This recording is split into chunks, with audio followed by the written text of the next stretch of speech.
A beloved teacher is dead, a criminal with a deportation order is in custody, and a community is asking why federal laws were ignored until it was too late. It's a tragedy, and it's one that really demands we look at the hard facts. We have to look at the breakdown in communication and the very real consequences of these conflicting police philosophies. Welcome back to the Deep Dive. Today we're unpacking a story out of Chatham County, Georgia that, well, it hits incredibly hard. It's about the events of Monday, February 17, 2026. And look, on the surface, the headline just reads like a horrific traffic accident. But once you start to peel back the layers, which is exactly what we're going to do, you realize this is actually a story about a massive systemic failure. That's exactly right. We're looking at police reports. We have statements from the Savannah-Chatham County Public School System. And we're looking at the heated back and forth between local officials and federal agents. So let's set the table. We have a collision, a terrible one, between a fleeing suspect and an innocent woman. But the why behind this collision, it touches on everything from classroom safety to, national border security protocols. Who are the key players here? It's two people whose paths should never, ever have crossed. First, you have Linda Davis. Okay. She was a special education teacher at Herman W. Hesse K-8 School. By all accounts, just a pillar of her community. And on the other side of this? Oscar Lopez. He's a 38-year-old Guatemalan national. And here's the critical piece of data right at the top. He is in the United States illegally. And this isn't a case where his status was ambiguous, right? This was clear-cut. No, not at all. And that's really the core conflict we have to analyze. This was not a random traffic stop that just went wrong. Right. These were ICE agents, Immigration and Customs Enforcement, and they were attempting to execute an arrest based on a deportation order, a final order of removal. A final order. And it had been on the book since 2024. 2024. Yeah. So for 2 years, this situation was essentially just a ticking clock. Exactly. And the clock ran out on President's Day. Lopez fled that ICE stop, ran a red light, and then smashed into Linda Davis's vehicle less than half a mile from her school. The irony there is just gut-wrenching. President's Day is a federal holiday. The kids are off. Right. But Linda Davis was a teacher. She was required to report for a planning day. She was exactly where she was supposed to be, doing her job. And that put her right in the path of someone who, legally speaking, shouldn't have been in the country at all. And that is the tension we need to explore. Our mission today is to move past the initial shock of it all. We need to understand the mechanics of interior enforcement, the logic behind these local no-chase policies, and how these two things just crashed into each other in Georgia. Right. We want to be respectful of the victim, of Linda Davis, of course, but we also need to take a cold, hard look at the policy failures here. So let's rewind the tape. Take us back to that Monday morning, about 7:45 a.m. What's the scene? Well, it's a pretty routine morning in Chatham County. It's near the Hesse K-8 School. Traffic is, a bit lighter than usual because of the holiday, but the school staff are all commuting in. And then the routine breaks. ICE officers initiate a stop on Oscar Lopez. Now, I saw a note in the police report that really stood out to me. This started out as a compliant stop, didn't it? It did, and that's a crucial detail for understanding, I think, the psychology of what happened. Lopez initially complied, he saw the flashing lights, he signaled, and he pulled his vehicle over to the side of the road. So for a split second, the system is working. Federal agents locate a subject with a deportation order. They light him up, he stops. Correct. But as the officers were approaching the vehicle, likely on foot, the calculation in Lopez's mind must have changed. He made a decision. A different decision. A very different one. He executed a reckless U-turn, probably hopped a median or cut right across traffic, and fled the scene at high speed. And looking at the language in the report, this wasn't just driving away. The verbs they use are really aggressive.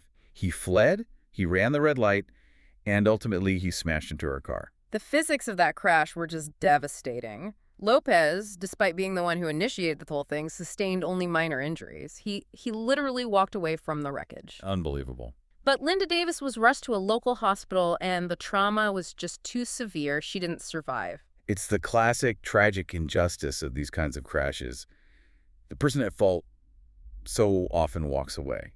So now Lopez is in custody. What's he facing? Well, they're throwing the book at him, as they should. We're talking first-degree vehicular homicide, reckless driving, driving without a valid license, and failure to obey a traffic control device. Okay, so that's the criminal justice response after the fact.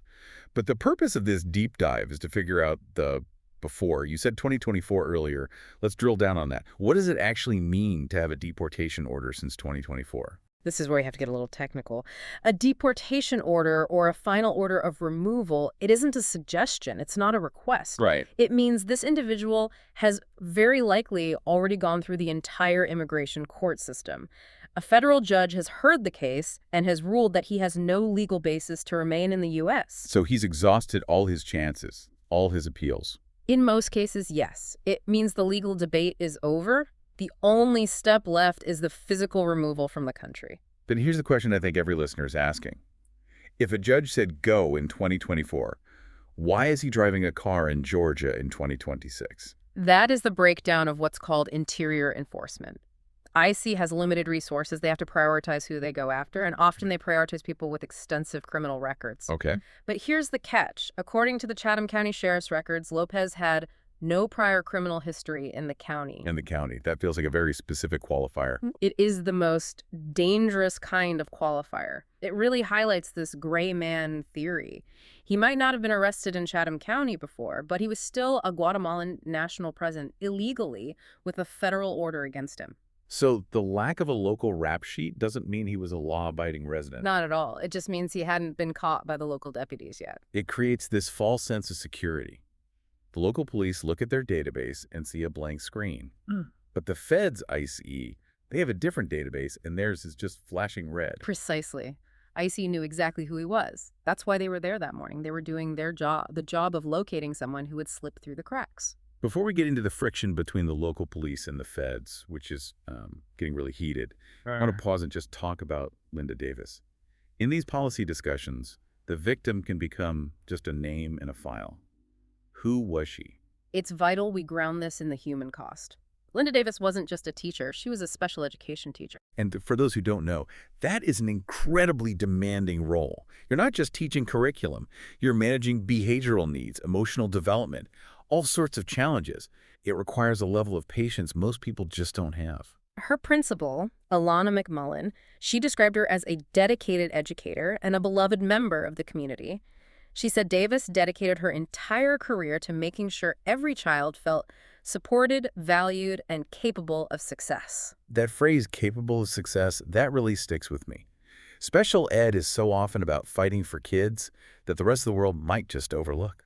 Exactly. She was known for her kindness, her enthusiasm, and think about the timing. She was going into work on a holiday. Right. She was prepping her classroom for her kids. She was doing everything right. And now the district is bringing in grief counselors, not just for the students, but for the staff. When you lose a veteran teacher like that, it just tears a hole in the fabric of the school. It leaves a void that isn't easily filled. And that grief, I think, is fueling a lot of the anger we're seeing from local officials. But, and this is where it gets really complicated, their anger isn't directed where you might expect. Right. You'd think the anger would be solely at the suspect. But Chatham County Police Chief Jeff Hadley and the Chairman Chester Ellis, they've come out swinging against ICE. What's their grievance? Their primary complaint is a lack of coordination. They're essentially saying, you came into our jurisdiction, you ran an operation, you didn't tell us, and now a teacher is dead. Is that standard procedure? Do feds usually call up the local police chief and say, hey, we're grabbing a guy at 8th and Main? It varies wildly, depending on the relationship between the agencies, but Chatham County has a specific policy that really complicates this. Their no-chase policy. Okay, let's break that down. What is a no-chase policy and why do they exist? Because I think to the average person, if a bad guy runs, the police are supposed to chase him. That's Cops and Robbers 101. It used to be, but in the last decade, there's been this massive shift in policing strategy. The data showed that high-speed pursuits often resulted in crashes where innocent bystanders like Linda Davis got killed. So many departments, including Chatham County, they instituted these strict rules. So you don't chase for like a broken taillight or even a warrant? Generally, no. Unless there's an imminent violent threat to the public, the policy is to back off. The logic is that the risk of the chase outweighs the benefit of the catch. So Chief Hadley's argument is this. If my officers had tried to stop Lopez and he ran, we would have let him go. We would have turned off the lights, therefore no chase, no crash. Linda Davis is still alive. That is his argument, precisely. He called the death more than likely preventable, based on that exact logic. He's blaming ICE's tactical decision to pursue for the outcome of the crash. Okay, I want to play devil's advocate here for a second. The chief does have a point, doesn't he? I mean, if the goal is strictly traffic safety in that specific minute, letting him go saves the immediate danger. In a vacuum, yes. If you only look at the 5 minutes of that pursuit, turning off the lights stops the chaos. But, and this is the huge but, we don't live in a vacuum. We have to look at the second-order effects of that policy. This is the so what moment. If we accept the chief's logic, what does that mean for the rule of law? This is the law and order counter-argument. Hmm. If you establish a public policy that says, we will not chase you, you are effectively creating a loophole for criminals to exploit. You're changing the whole incentive structure. Exactly. I mean, think about it from Lopez's perspective. He knows he has a deportation order. He knows if he gets caught, he's on a plane back to Guatemala. If he also knows the local police have a no-chase policy, what's the rational choice for him to make? You run. Every single time. You run, because if you stop, you lose. If you run, you win. The policy, while it's well-intentioned, it inadvertently incentivizes the exact reckless driving it's trying to prevent. It turns the road into a sanctuary zone for anyone willing to just hit the gas pedal. So when ICE comes in, they're not operating under those local constraints. They're operating under a federal mandate to apprehend. Right. ICE agents have a sworn duty to enforce federal immigration law.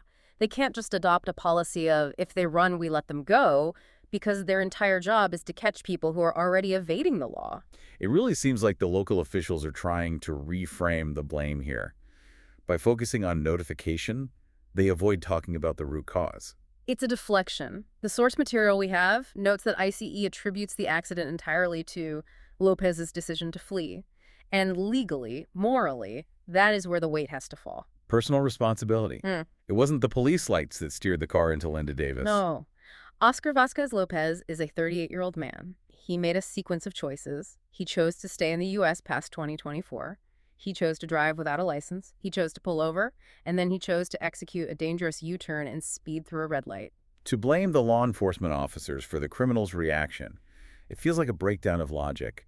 It suggests we should only enforce the law when the criminal agrees to come quietly. Which is not how a justice system can function. If you take that no-chase logic to its extreme, you're saying that the most dangerous criminals, the ones willing to drive 100 miles per hour through a school zone, are the ones who get to stay free.